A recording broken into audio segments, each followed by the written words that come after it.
Sejam bem-vindos a mais um PGM Presença de Deus, um pequeno grupo da Igreja Batista Conexão Cajobi. Com muita alegria, poder compartilhar a palavra com os irmãos, poder sorver do néctar puro que desce direto do trono de Deus para as nossas vidas.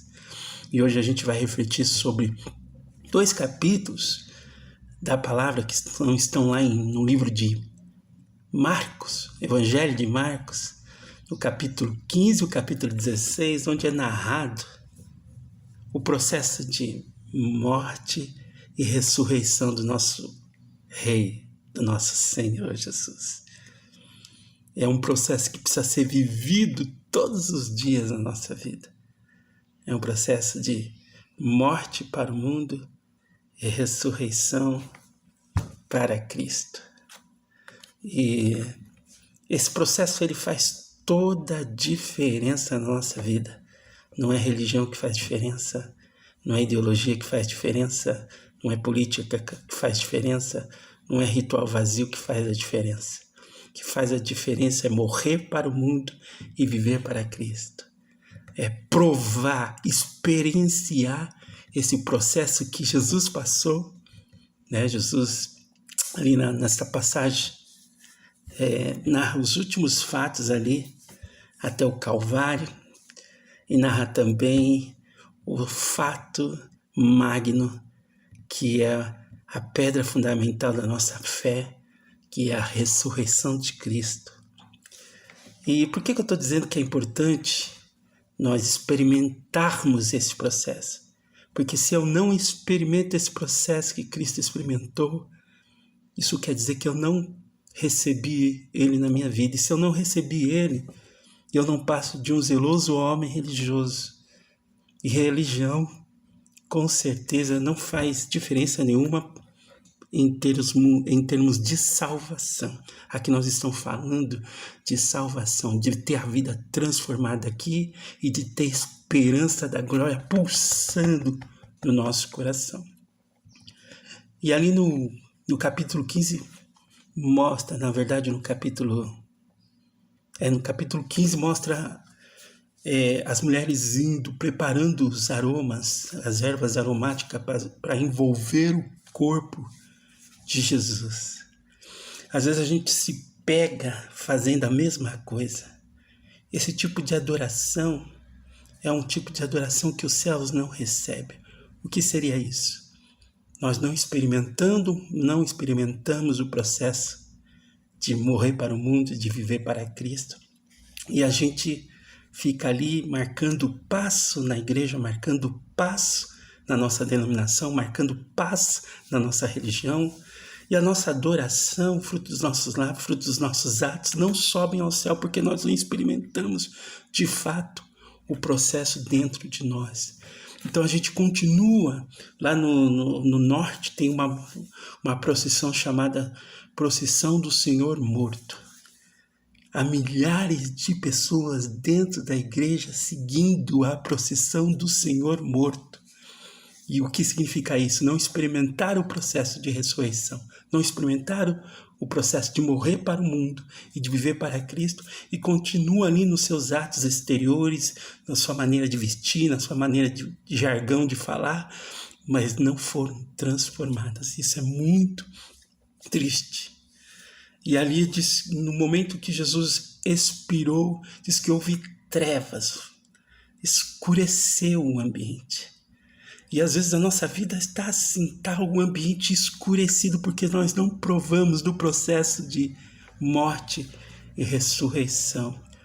Porém, no momento que tudo escureceu, o nosso Senhor ele foi abandonado. Dizem alguns estudiosos, quando ele diz Eli, Eli, lama sabachthani, ele provou aquilo que ele não tinha provado ao longo da trajetória dele aqui. Aquele momento ele provou o abandono. E às vezes a gente nos sentimos assim, num abandono cósmico. A natureza humana, a humanidade se sente assim, num abandono cósmico, porque não provou do processo vivo chamado morte e ressurreição. E quando a gente ressuscita com Cristo e morre para o mundo. Quando eu digo que nós morremos para o mundo, eu digo que nós morremos para o legalismo que impera no mundo. Nós morremos para a religiosidade vazia que impera no mundo. Nós morremos para o excesso de ritualismo que impera no nosso meio. Nós morremos para a carnalidade, que é a essência do sistema mundo. E a gente morre para o pecado, porque o pecado já não impera na nossa vida. Porque nós entregamos a nossa vida para o nosso único Senhor e Salvador Jesus. A doença não impera na nossa vida. Podemos ficar doentes, mas temos acesso direto para profetizar a palavra, para confessar a palavra e dizer que Ele levou sobre eles as nossas dores. Isso não quer dizer que eu não possa ficar doente. Até posso. É igual Paulo fala, eu posso tudo, posso todas as coisas, inclusive ficar doente. Porém, eu não vou ser doente. Uma coisa é ficar doente, outra coisa é ser doente. O meu ser não vai ser um ser doente, amém? Porque eu passei pelo processo vivo chamado morte e ressurreição em Cristo Jesus. Então veio a vitória. Veio a vitória sobre o legalismo, sobre a carnalidade, sobre o pecado, sobre a doença, sobre o ritualismo, sobre a miséria. E, no entanto, havia um último inimigo para ser derrotado. E esse inimigo foi a morte. Por isso a ressurreição é a pedra fundamental da nossa fé. Amém? Ele ressuscitou. Desde que eu viva, eu tenho que viver esse processo, morrer todos os dias para o mundo e viver todos os dias para Cristo. Isso vai me fazer experimentar os benefícios que a cruz me trouxe. A cruz me trouxe. Para o Senhor foi dor, foi miséria. Para Ele levou sobre Ele todas essas coisas para eu ser bendito. Ele se fez maldito para eu ser bendito.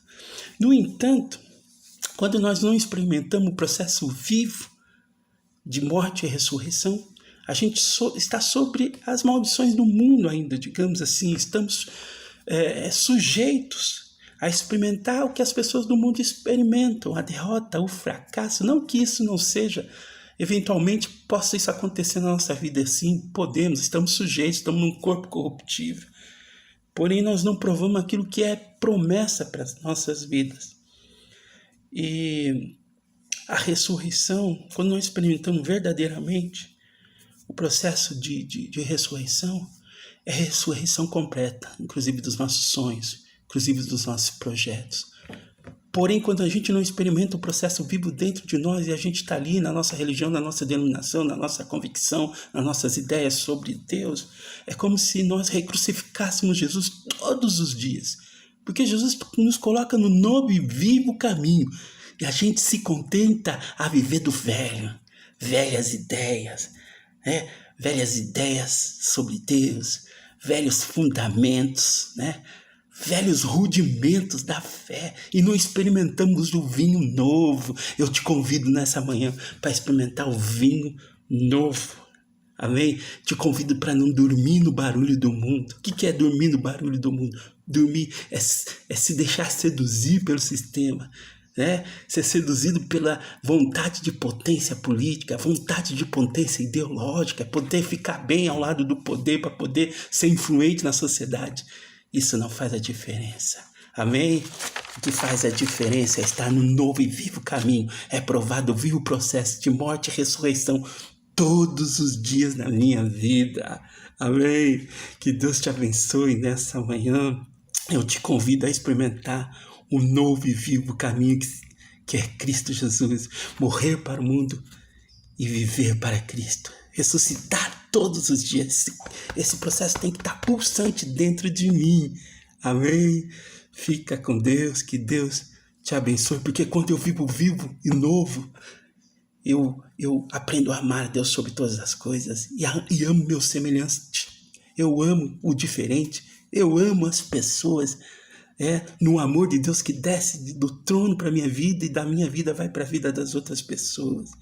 Amém? Eu vivo uma vida de entrega. Amém? Eu vivo uma vida de intercessão e de oração. Que Deus te abençoe, fique com Deus, que você esteja no novo e vivo caminho e não na procissão do Senhor morto. Amém? Fique com Deus. Deus te abençoe.